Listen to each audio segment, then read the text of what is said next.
उस महान जगदीश्वर को है अर्पित मेरा नम्र प्रणाम। उस महान जगदीश्वर को है अर्पित मेरा नम्र प्रणाम।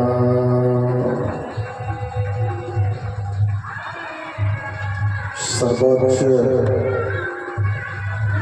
सिंहासन पर सुशोभित 20वीं सदी के महान संत सद्गुरु भगवान महर्षि में ही परमहंस जी महाराज के त्रैलोक पाद पद्मों में एवं दुनिया के तमाम संतों भगवंतों तथा स्वनिवास में अवस्थित परम पूज्य पाद के पावन त्रैलोक पद्मों में अनंत बार कोटि कोटि प्रणाम। मंचस्थ स्वामी शिवानंद जी महाराज, स्वामी भूमानंद जी महाराज, स्वामी उमेशानंद जी महाराज, विद्वज्जन इस सत्संग समिति के पदाधिकारीगण, धर्म प्रेमी सज्जनों, भक्तिमती माताओं एवं करुणामयी बहनों, सबों के हृदयस्थ नारायण को नमः। हम लोग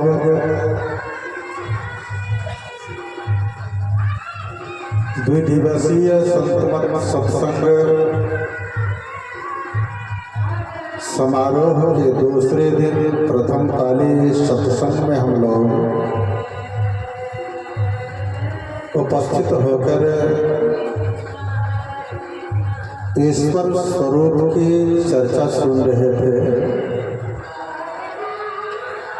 और ईश्वर स्वरूप का जो विषय पाठ किया गया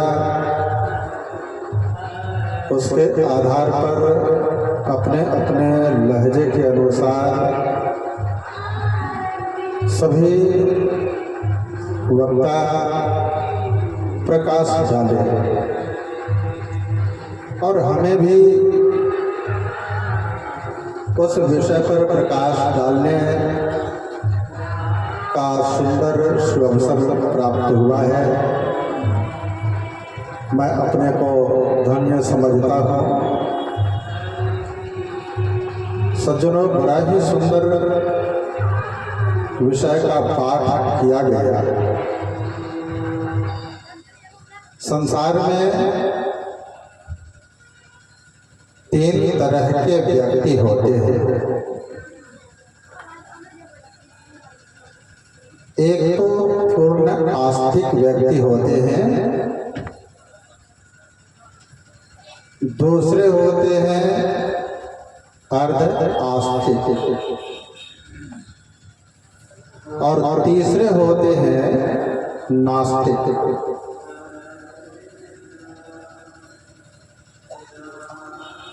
तो नास्तिकों के दिल दिमाग में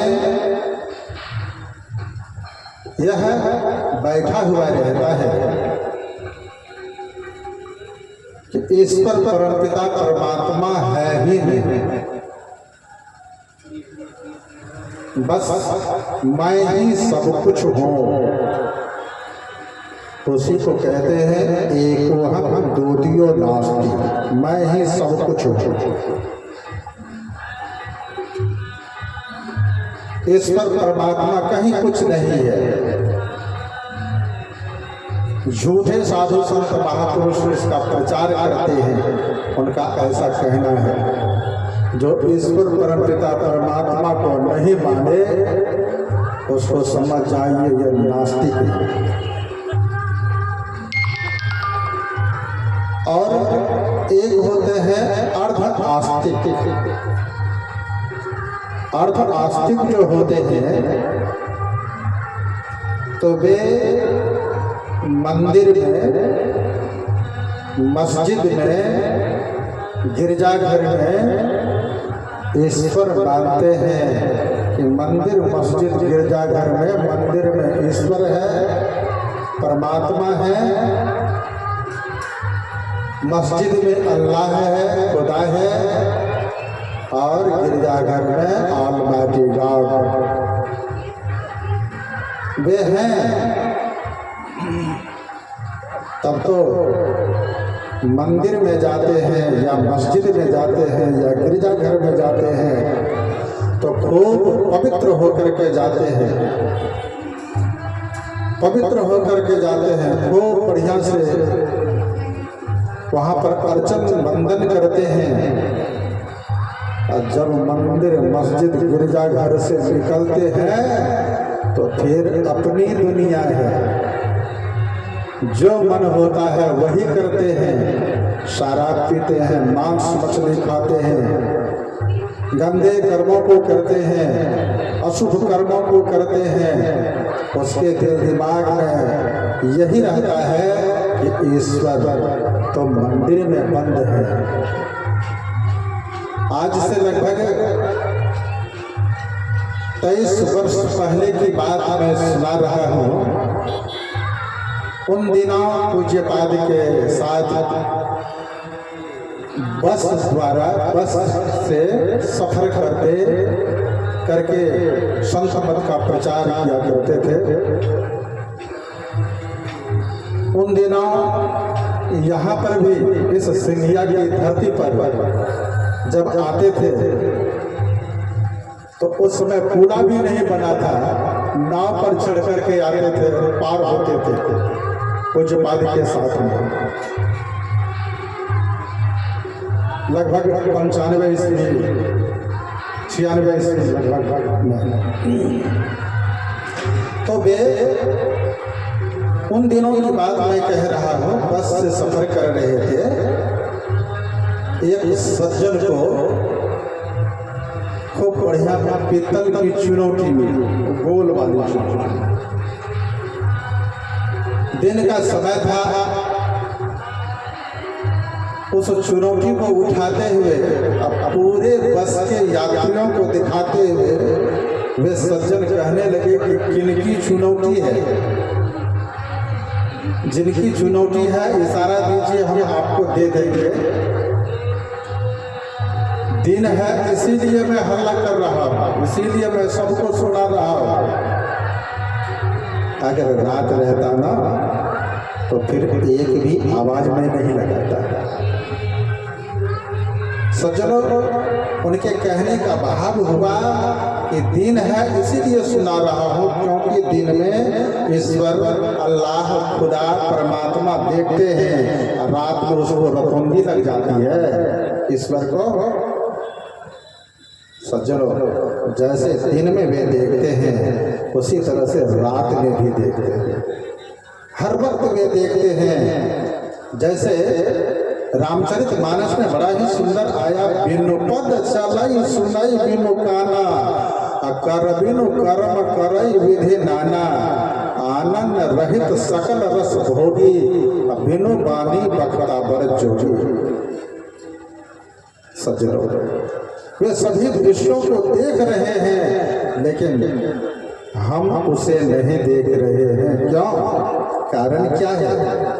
कारण यही है कि हमारे पास तो नयन है लेकिन विवेक रूपी नयन वो नहीं है। जिस दिन सत्संग में संतों की वाणी को खूब मनोयोग पूर्वक सुनेंगे और अपने अंदर हृदयंगम करेंगे, उस दिन वास्तविक ईश्वर का जो स्वरूप है उस स्वरूप की पहचान हो जाएगी और ईश्वर के बारे में जान सकेंगे। सज्जनों, साधु संत महापुरुष एक एक उपदेश श्लोक के माध्यम से, चौपाई के माध्यम से, दोहे के माध्यम से, अनेक दृष्टांतों के माध्यम से हमें समझाने बुझाने का काम करते हैं। तो नास्तिक के बारे में तो आप लोगों को कम ही समय में समझाए, जो ईश्वर परमात्मा को नहीं माने। अर्ध आस्तिक जो होते हैं वे मंदिर मस्जिद गिरजाघर में ईश्वर मानते हैं, उसी में बंद है। लेकिन जो पूर्ण आस्तिक होते हैं ना, पूर्ण आस्तिक, वे ईश्वर को सब जगह मानते हैं। जिधर देखता हूँ खुदा ही खुदा है।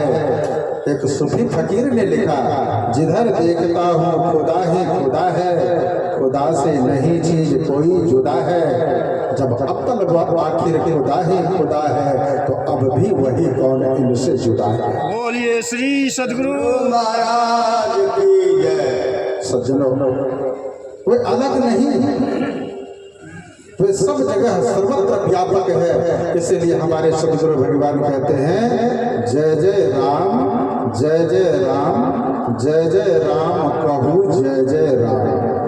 क्योंकि उस राम के जयकार किए बिना, कौन राम? जो राम सब में रमण कर रहा है, जिस राम का रंग रूप आकार प्रकार नहीं है। संत कबीर ने बड़ा ही सुंदर कहा, रूप नहीं रंग नहीं, नहीं वर्ण छाया। रूप नहीं रंग नहीं, नहीं वर्ण छाया। निर्विकार निर्गुण ही है, तू ही रघुराया। मैं गुलाम मैं गुलाम मैं गुलाम तेरा, तू ही मेरा सच्चा साईं, नाम ले वो तेरा। बोलिए श्री सद्गुरु।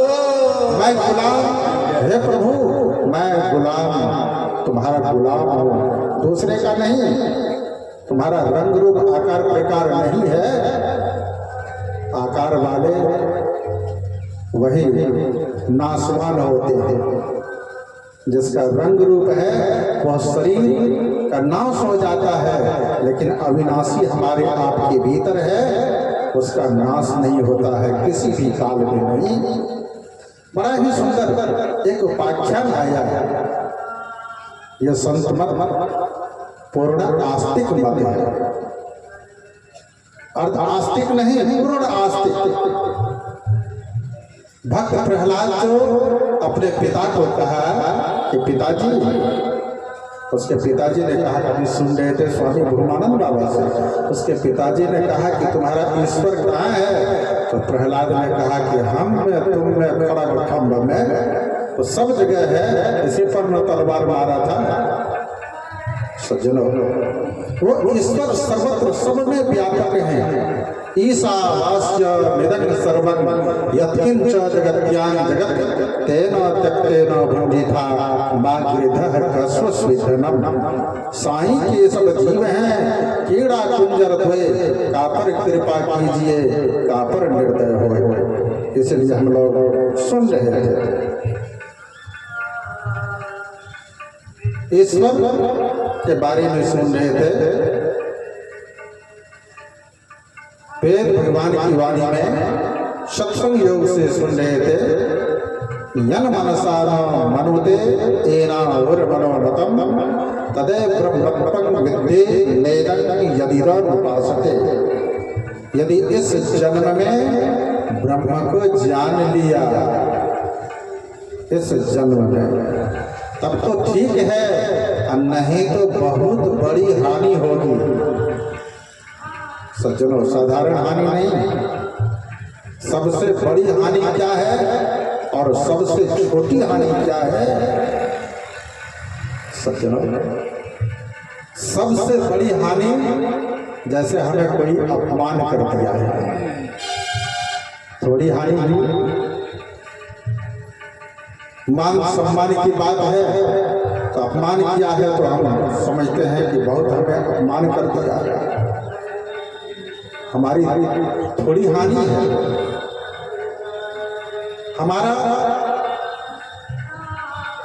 हमारे ऊपर कुछ विचार उसका बदला है, लेकिन हमारा विचार नहीं बदला। उसके विचार में हम अपने को बिल्कुल स्थिर रखे हैं, अपने को हम शांतित रखे हैं। अगर उसके आक्रोश में हम आत्महत्या कर लेते हैं तो यह सबसे बड़ी हानि है।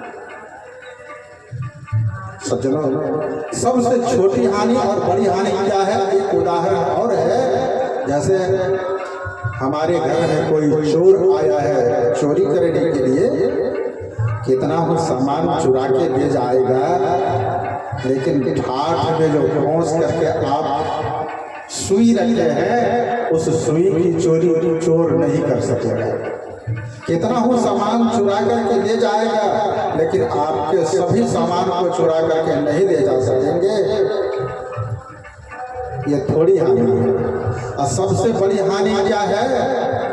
घर में आग लग जाए।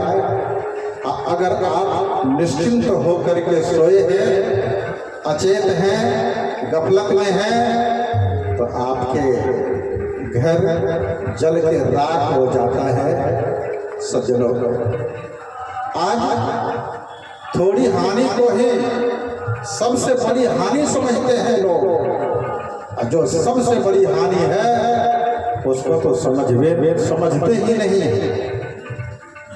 थोड़ी हानि मान सम्मान, थोड़ी हानि हमारे ऊपर अनेक प्रकार के उपद्रव लोग मचाते हैं, ईर्ष्या करते हैं, द्वेष करते हैं, अनेक दुर्व्यवहारों से देखते हैं। सज्जनों, सबसे बड़ी हानि क्या है? उसके दुष्प्रभाव में पड़कर हम अपने आप को जो सन्मार्ग से बदल देते हैं, यह बढ़िया काम नहीं है। सबसे बड़ी हानि सज्जनों, यह मानव तन फिर बारंबार मिलने वाला नहीं है, यह मिलेगा ही नहीं। इसीलिए हम लोगों को क्या करने की आवश्यकता है? सज्जनों, करने की क्या आवश्यकता है? तो ईश्वर स्वरूप को जान करके उस ईश्वर से प्रेम करने की आवश्यकता है। हम लोगों के बीच पूज्यपाद मंचासीन हो रहे हैं, इसलिए स्वागत में सबके सब खड़े हो जाए। बोलिए प्रेम से श्री सद्गुरु महाराज की, श्री सद्गुरु महाराज की जय।